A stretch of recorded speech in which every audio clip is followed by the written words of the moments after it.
Hello everyone, it's Dave from Austin Eats. You've probably seen some of our videos on cooking with a wood-fired oven. We've done all kinds of pizza, margaritas, and pepperoni, sausage, mushroom, you name it. Fact is though, you can do a whole lot more with a wood-fired oven than just cook pizza. Here in Austin we have a lot of Mexican food. That means we eat a lot of salsa. So today we are going to tackle fire-roasted Salsa Roja. This is incredibly easy to make. We're going to start with a few vegetables, 4 Roma tomatoes that have been halved, 1 medium-sized white onion quartered, 2 jalapenos that have been sliced lengthwise and seeded, and a couple cloves of garlic.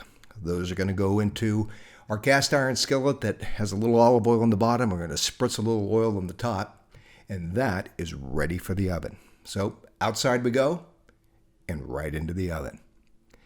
Now, if you've seen some of the pizza videos, you know that the pizza was placed, probably 6 or 8 inches from that fire. That was because we didn't want to burn the crust. When you're roasting vegetables, you can push this pan quite far back, really to within a couple of inches of that fire. The floor of the oven's about 900 degrees, so that's certainly heating up the bottom of the pan, but all of the cooking action here is really coming from the roaring fire.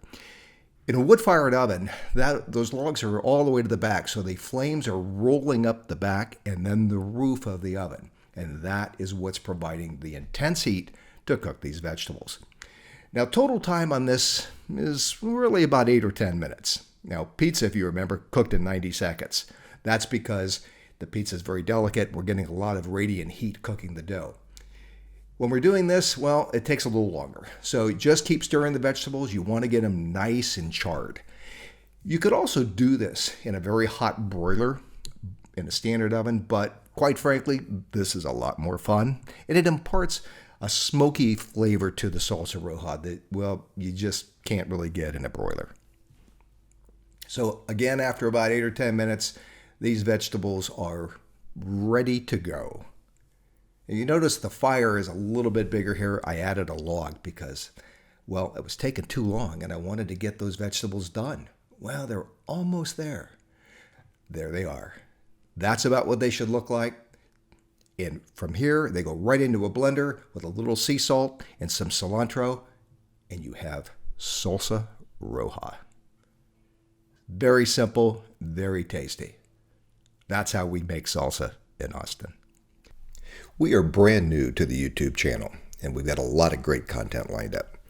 It would really help us out if you would like, comment, share, and subscribe. Thanks again.